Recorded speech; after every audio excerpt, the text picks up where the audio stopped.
അൽഹംദുലില്ലാഹി റബ്ബിൽ ആലമീൻ വസ്സലാത്തു വസ്സലാമു അലാ സയ്യിദിൽ അപ്പോൾ നമ്മളെ പുതിയ കിതാബ് അവാമിൽ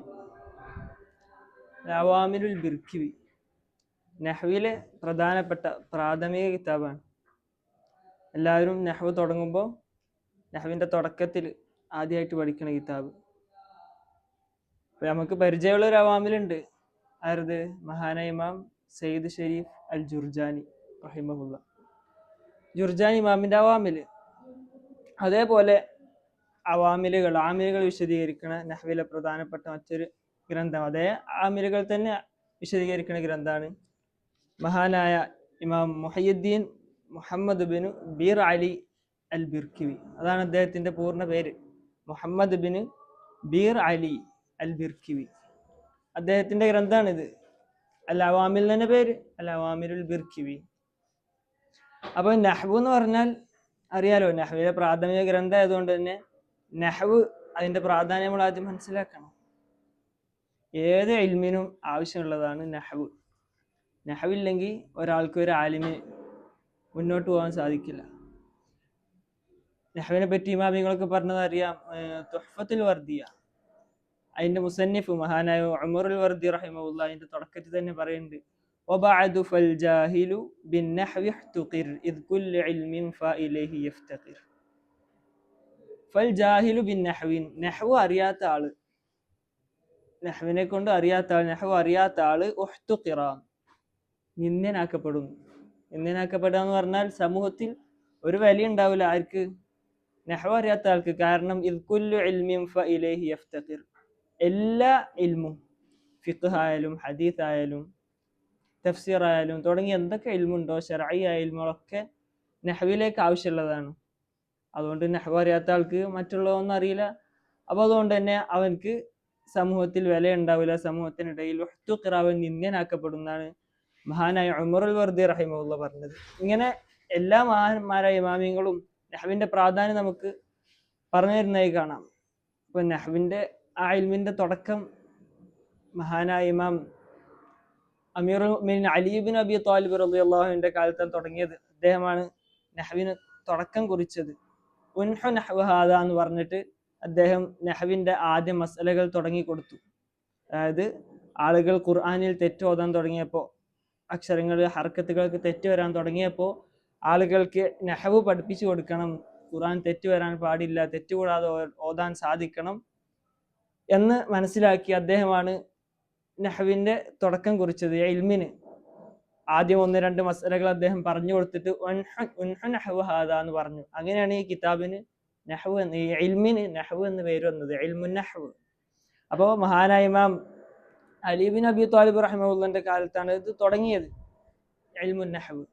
അങ്ങനെ തുടങ്ങിയതിന് ശേഷം നിരവധിയായ ഇമാമിങ്ങൾ, മഹാന്മാർ ആ നഹ്വിൽ കുറേ നിയമങ്ങൾ അവരുടെ ഗവേഷണ ഫലമായി അവർ പരിശോധിച്ച്, അറബി ഭാഷയെ പരിശോധിച്ചുകൊണ്ട് ചേർത്ത് മഹാനായ ഇമാം ഖലീൽ ബിൻ അഹ്മദ്, അത് ഇമാം സീബവൈഹി, അങ്ങനെ തുടങ്ങി നിരവധിയായ ഇമാമിങ്ങൾ ഇൽമിൻ നഹ്വിനെ പിന്നീട് വിപുലപ്പെടുത്തി അതിൻ്റെ നിയമങ്ങളൊക്കെ ക്രോഡീകരിച്ചു. അങ്ങനെയാണ് ഇപ്പോൾ കാണുന്ന രീതിയിലുള്ള ഇൽമുൻ നഹ്വ്, വിശാലമായൊരു പഠനശാഖയാണ് നഹ്വ് എന്ന് പറയുന്നത്. അപ്പോൾ അതിലെ പ്രധാനപ്പെട്ട പ്രാഥമിക ഗ്രന്ഥമാണ് നമ്മളിപ്പോൾ പഠിക്കാൻ പോകുന്ന അൽ അവാമിൽ എന്നുള്ളത്. അപ്പോൾ ഇതിൽ ഏതൊരാൾക്കും, നഹ്വ് തുടങ്ങുന്ന ഒരാൾക്ക് അറിഞ്ഞിരിക്കേണ്ട, അത്യാവശ്യമായി അറിയേണ്ട കാര്യങ്ങളാണ് ഈ അവാമിൽ പറയാം. അത് ആദ്യം തുടങ്ങുന്ന ആൾക്കാർക്ക്, മുബ്തദീങ്ങൾക്കുള്ള കിതാബാണ്. അപ്പോൾ അതിൽ വിശദീകരണങ്ങൾ തോന്നുന്നുണ്ടാവില്ല. ഒരു തുടക്കക്കാരനായ വിദ്യാർത്ഥിക്ക് ആവശ്യമുള്ള കാര്യങ്ങളായിരിക്കും ഈ അവാമിൽ വിശദീകരിക്കാം. അപ്പോൾ ഈ ഇതിൻ്റെ മുസന്നിഫിൻ്റെ പേര് മുഹമ്മദ് ബിൻ ബീർ അലി അൽ ബിർക്കിവി എന്ന്. അദ്ദേഹം ഹിജറ 929 ജനിച്ച് 981 വഫാത്തായ മഹാനാണ്. തുർക്കിയാണ്. ബിർക്കി എന്ന് പറയുന്ന സ്ഥലം തുർക്കിയിലാണ്. ഓട്ടോമൻ സാമ്രാജ്യത്തിൻ്റെ കാലത്ത് അദ്ദേഹം തുർക്കിയിൽ ജനിച്ചു. അതുപോലെ ബിർക്കി എന്ന് അദ്ദേഹം വഫാത്തായ സ്ഥലമാണ്. ബിർക്കി എന്ന് പറയുന്ന സ്ഥലത്ത് വെച്ചാണ് അദ്ദേഹം വഫാത്തായത്. ആ പേരിലാണ് അദ്ദേഹം ബിർക്കിവി എന്നറിയപ്പെടുന്നത്. അപ്പോൾ ആ കാലത്തെ പ്രമുഖ പണ്ഡിതനായിരുന്നു അദ്ദേഹം. അദ്ദേഹത്തിൻ്റെ കാലത്ത് വഹീദു സമാനിഹി എന്നൊക്കെ അദ്ദേഹത്തിൻ്റെ ചരിത്രം വിശദീകരിക്കുന്ന സ്ഥലത്ത് കാണാം. അദ്ദേഹത്തിൻ്റെ കാലത്ത് അദ്ദേഹത്തിന് തുല്യരായ ആൾക്കാരുണ്ടായിരുന്നില്ല. ഇൽമിൻ്റെ കാര്യത്തിൽ അത്രത്തോളം അദ്ദേഹത്തിന്റെ കൂടെയുള്ള ആ കാലക്കാരെക്കാളൊക്കെ മികച്ചു നിന്ന ആളായിരുന്നു. അൽ ഇമാം എന്ന് അവർക്കിടയിൽ വിളിക്കപ്പെട്ടിരുന്ന ആളായിരുന്നു. തഖീദ്ദീൻ, മുഹീദ്ദീൻ എന്നൊക്കെ അദ്ദേഹത്തിന് ലഖബലമുകളായിട്ട്, വിളിപ്പേരുകളായിട്ട് ഉണ്ടായിരുന്നു. അപ്പൊ അദ്ദേഹത്തിന്റെ നിരവധി ഗ്രന്ഥങ്ങളുണ്ട്. 37ഓളം ഗ്രന്ഥങ്ങൾ അദ്ദേഹം രചിച്ചിട്ടുണ്ട്, ഹദീസിലും നഹ്വിലും ഫിഖ്ഹിലും ഒക്കെ ആയിട്ട്. അപ്പൊ അതിലെ പ്രധാനപ്പെട്ട ഒന്നാണ് ഈ അൽ അവാമിൽ എന്നുള്ളത്. അപ്പോ തുടങ്ങല്ലേ. ബിസ്മില്ലാഹിർ റഹ്മാനിർ റഹീം. ബിസ്മില്ലാഹി, അള്ളാഹുവിന്റെ എല്ലാ പേരുകൾ കൊണ്ടും ബറക്കത്ത് സിദ്ധിച്ചവനായ സ്ഥിതിയിലും മാനസിക ബന്ധം പുലർത്തുന്നവനായ സ്ഥിതിയിലും സഹായം തേടുന്നവനായ സ്ഥിതിയിലും ഞാൻ ഈ കിതാബിനെ രചിക്കാൻ തുടങ്ങുന്നു. മുസന്നിഫ് എഴുതിയതാണല്ലോ ബിസ്മി. അപ്പൊ ആ രീതിയിൽ അർത്ഥം വെക്കുമ്പോൾ കിതാബിനെ രചിക്കാൻ തുടങ്ങുന്നു. നമ്മൾ കിതാബ് ഓതാൻ തുടങ്ങണം. അപ്പൊ നമ്മളേക്ക് ചേർത്ത് അർത്ഥം വെക്കുമ്പോൾ കിതാബ് ഓതാൻ തുടങ്ങുന്നു. അപ്പൊ ബിസ്മില്ലാഹി, അള്ളാഹുവിന്റെ എല്ലാ പേരുകൾ കൊണ്ടും ബറക്കത്ത് സിദ്ധിച്ചവനായ സ്ഥിതിയിലും മാനസിക ബന്ധം പുലർത്തിയവനായ സ്ഥിതിയിലും സഹായം തേടിയവനായ സ്ഥിതിയിലും ഞാൻ ഈ കിതാബിനെ രചിക്കാൻ തുടങ്ങുന്നു. ഇനി അർ-റഹ്മാനി, അള്ളാഹുക്കുള്ള സിഫത്ത്. അർ-റഹ്മാനി, ഈ ലോകത്ത് വഴിപ്പെട്ടവർക്കും വഴിപ്പെടാത്തവർക്കും ഒരുപോലെ ഗുണം ചെയ്യുന്നവനായ. പിന്നെ ഒരു സിഫത്തും കൂടി അള്ളാന്റെ, അർ-റഹീമി, ഈ ലോകത്ത് വഴിപ്പെട്ടവർക്ക് മാത്രം നാളെ പരലോകത്ത് ഗുണം ചെയ്യുന്നവനുമായ അള്ളാഹു. അപ്പൊ അങ്ങനത്തതായ അള്ളാഹുവിന്റെ എല്ലാ പേരുകൾ കൊണ്ടും ബറക്കത്ത് സിദ്ധിച്ചവനായ സ്ഥിതിയിലും മാനസിക ബന്ധം പുലർത്തിയവനായ സ്ഥിതിയിലും സഹായം തേടിയവനായ സ്ഥിതിയിലും ഞാൻ ഈ കിതാബിനെ രചിക്കാൻ തുടങ്ങുന്നു. ശേഷം അൽഹംദു, സർവസ്തുതിയുമാകുന്നത് ലില്ലാഹി, അള്ളാഹുവിനിക്കാണ്, അള്ളാഹു എനിക്ക് അവകാശപ്പെട്ടതാണ്. എങ്ങനത്തെ അള്ളാഹു ആണ്? അള്ളാഹു നില്ലിന്റെ സിഫത്ത് വീണ്ടും റബ്ബിൽ ആലമീൻ. റബ്ബ് എന്ന് പറഞ്ഞാൽ രക്ഷിതാവ്, അൽ ആലമീൻ എന്ന് പറഞ്ഞാൽ ലോകരുടെ, അള്ളാഹു അല്ലാത്തിനൊക്കെ ആലം എന്ന് പറയും. അപ്പോ ലോകരുടെ രക്ഷിതാവായ അള്ളാഹുവിനേക്കാകുന്നു സർവസ്തുതിയും. വസ്സലാത്തു, അപ്പോ ഏതൊരു കിതാബിനും തുടക്കത്തിൽ ഉണ്ടാവുന്നതാണല്ലോ എന്ത്? ബിസ്മി, ഹംദ്, സ്വലാത്ത്, സലാമൊക്കെ. കാരണം നബിന്റെ ഹദീസും ഖുർആന്റെ രീതിയൊക്കെ അങ്ങനെയാണല്ലോ, ബിസ്മി കൊണ്ട് ഹംദ് കൊണ്ടും തുടങ്ങാം. നബിന്റെ ഹദീസ് പ്രസിദ്ധമാണല്ലോ, ബിസ്മി ഹംദ് കൊണ്ട് ഏതൊരു കാര്യം, ഏതൊരു നല്ല കാര്യം തുടങ്ങുകയാണെങ്കിലും ബിസ്മി ഹംദ് കൊണ്ടും തുടങ്ങണം എന്ന്. അപ്പോ അത് പരിഗണിച്ചുകൊണ്ട് തന്നെ എല്ലാ മുസന്നിഫീങ്ങളും അവരുടെ കിതാബ് തുടങ്ങല് ബിസ്മി ഹംദും സ്വലാത്തും സലാമൊക്കെ കൊടുന്നിട്ടാണ്. അപ്പൊ അതേ പാത പിന്തുടർന്നുകൊണ്ട് തന്നെ മുസന്നിഫ് ഇവിടെ തുടങ്ങിയത്. ശേഷത വസ്സലാത്തു, അള്ളാഹുവിന്റെ മഹത്തായ ഗുണമാകുന്നത്. വസ്സലാമു, അള്ളാഹുവിന്റെ മഹത്തായ രക്ഷയുമാകുന്നത്. അലാ മുഹമ്മദിൻ, മുഹമ്മദ് നബി സല്ലല്ലാഹു അലൈഹി വസല്ലമ തങ്ങളുടെ മേൽ ഉണ്ടാവട്ടെ. വ ആലിഹി, നബി തങ്ങളുടെ കുടുംബത്തിന്റെ മേലിൽ. അപ്പൊ ഇവിടെ സാധാരണ നമ്മളെ കിതാബിൽ ആലിഹി വസഹ്ബിഹി, സ്വഹാബത്തിനെ കൂട്ടിച്ചേർത്ത് പറയാറുണ്ട്. ഇവിടെ വ ആലിഹി അജ്മഈൻ, സ്വഹാബത്തിനെ പറഞ്ഞിട്ടില്ല. അപ്പോൾ ആലിഹി നിലിന് രണ്ട് അർത്ഥം വെക്കാറുണ്ട്. ഒന്ന് നമ്മൾ സാധാരണ വെക്കണ ആല് എന്ന് പറഞ്ഞാൽ നബിന്റെ കുടുംബക്കാർ, ബനു ഹാഷിം ബനു മുത്തലിബിലെ വിശ്വാസികളെ ആളുകൾ, കുടുംബക്കാർ, നബിന്റെ അഹ്ലി ആല് എന്നുള്ള അർത്ഥത്തിൽ. മറ്റൊരർത്ഥം വെക്കാണ്ട് നബിന്റെ അത്ബാ, നബിനെ പിന്തുടരുന്ന ആൾക്കാർ. അപ്പൊ അവർ അങ്ങനെ വെക്കുമ്പോൾ സ്വഹാബത്ത് അതിൻ്റെ ഉള്ളിൽ ഉൾപ്പെട്ടില്ലേ, അവർ നബിന്റെ അത്ബാ തന്നെയാണല്ലോ.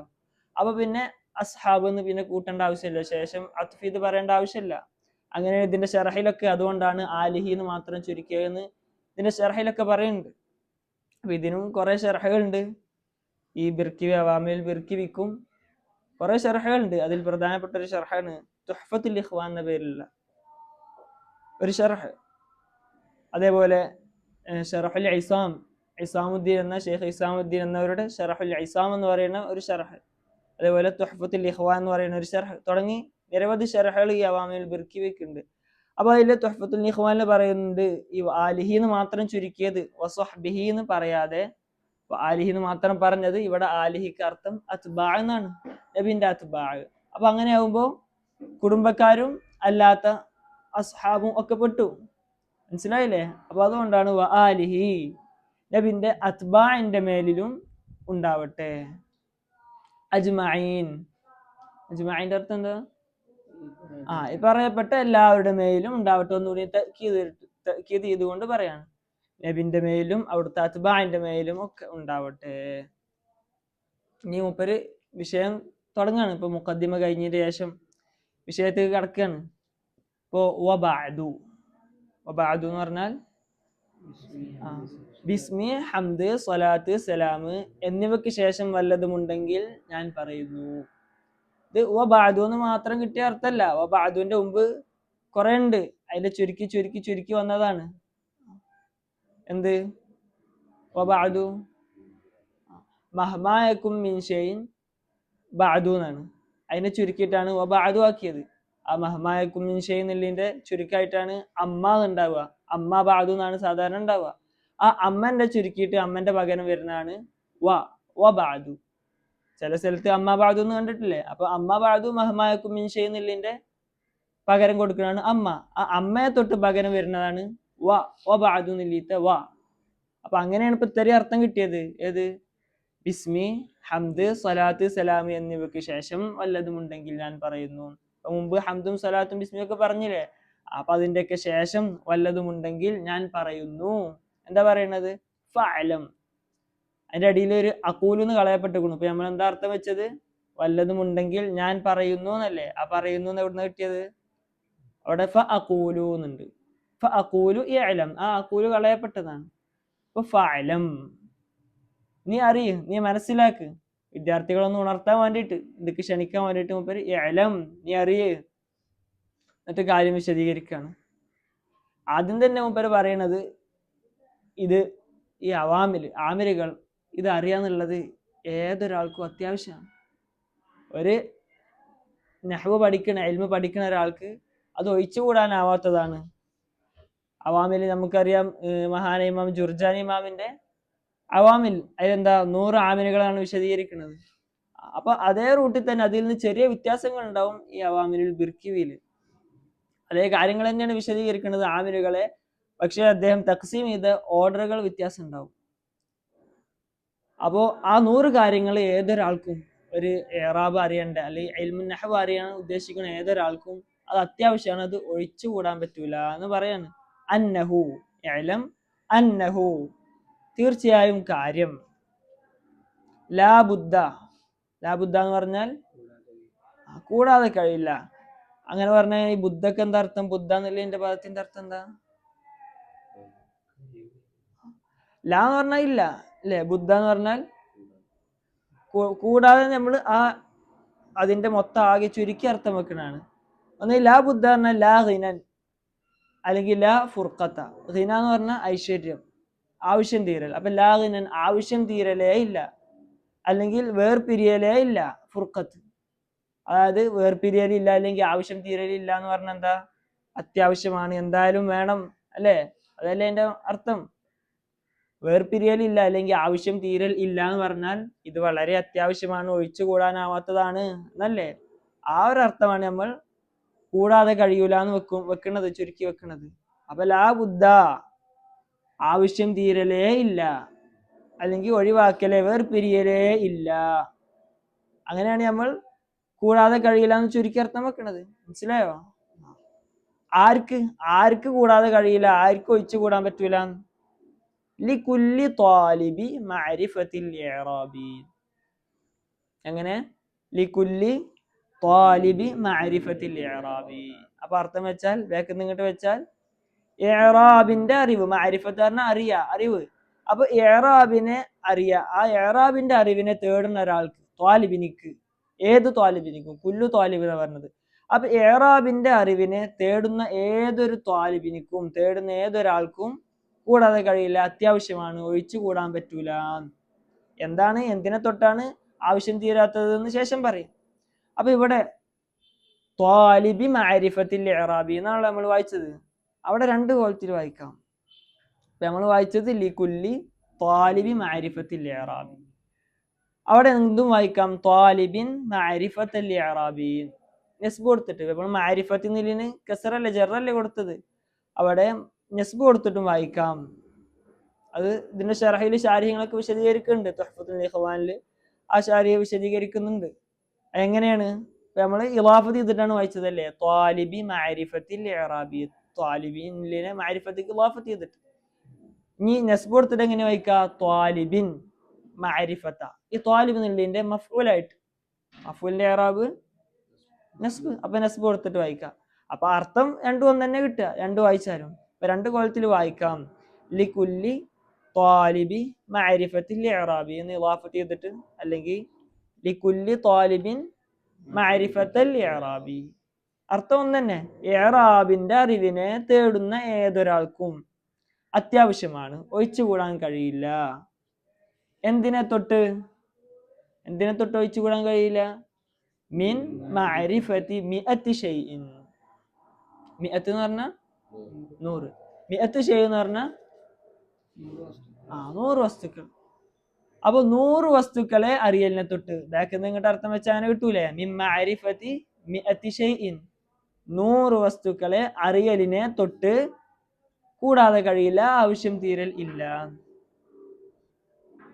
അർത്ഥം മനസ്സിലായോ? എങ്ങനെയാണ്? മിൻ മഅരിഫത്തി മിഅത്തി ഷൈഇൻ, 100 വസ്തുക്കളെ അറിയലിനെ തൊട്ട് ആവശ്യം തീരലില്ല. അതായത് ഈ 100 വസ്തുക്കൾ അറിയൽ അത്യാവശ്യമാണ്. എന്തായാലും ഒരു ഇഅറാബിനെ അറിയാൻ ഉദ്ദേശിക്കുന്ന ആള് അറിഞ്ഞിരിക്കൽ നിർബന്ധമാണ്, അത്യാവശ്യമാണ് ഈ 100 കാര്യങ്ങൾ. അങ്ങനത്തെ 100 കാര്യങ്ങളാണ് ശേഷം പറയാനുള്ളത്.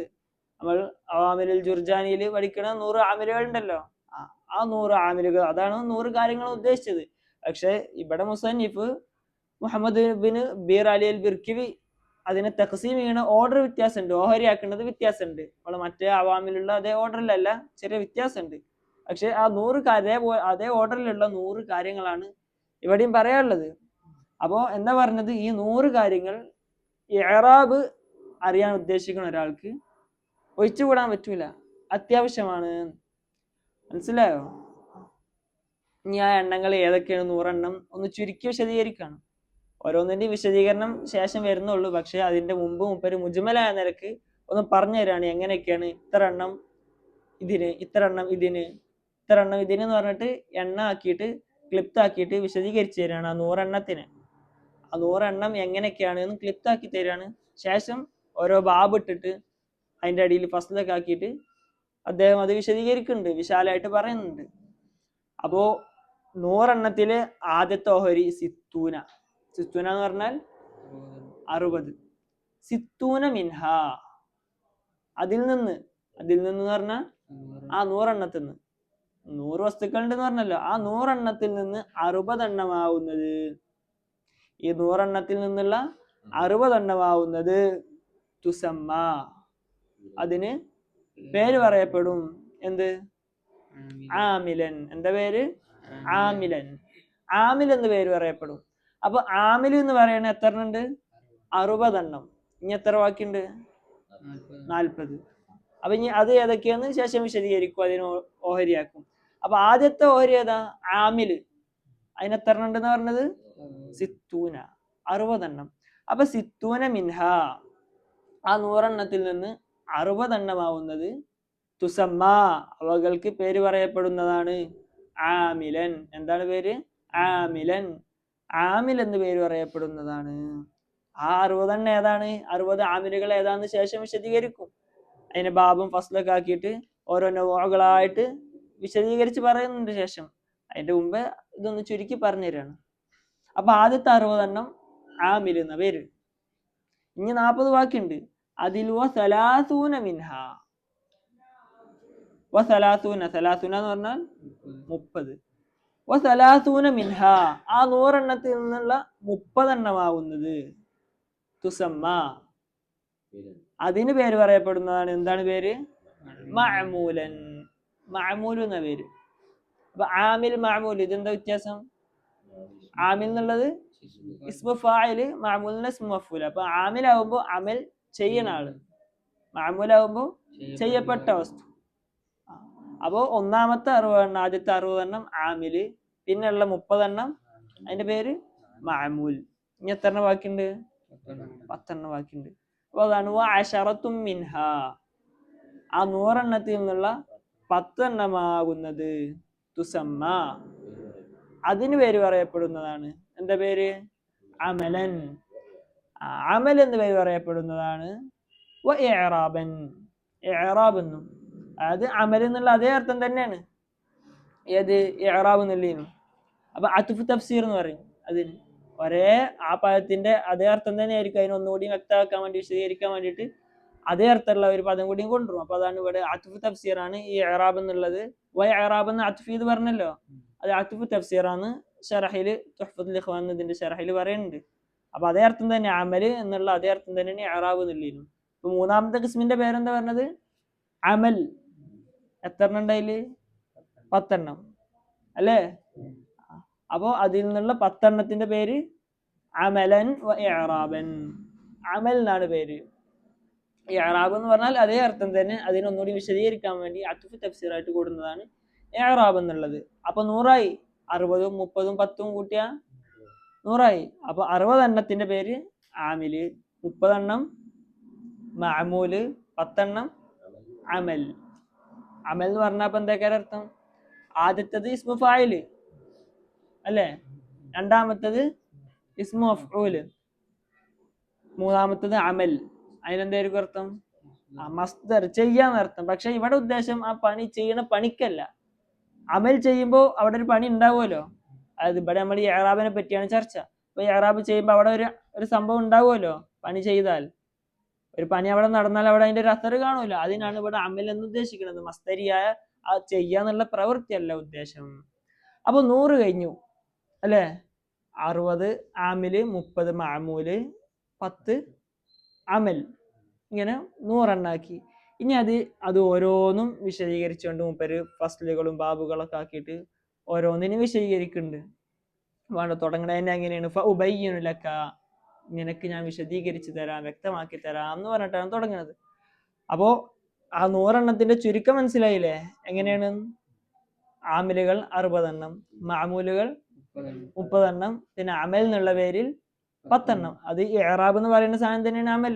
അത്ഫ് തഫ്സീറായിട്ട് മുമ്പ് വിശദീകരിച്ചല്ലോ, വ ഇഅറാബൻ.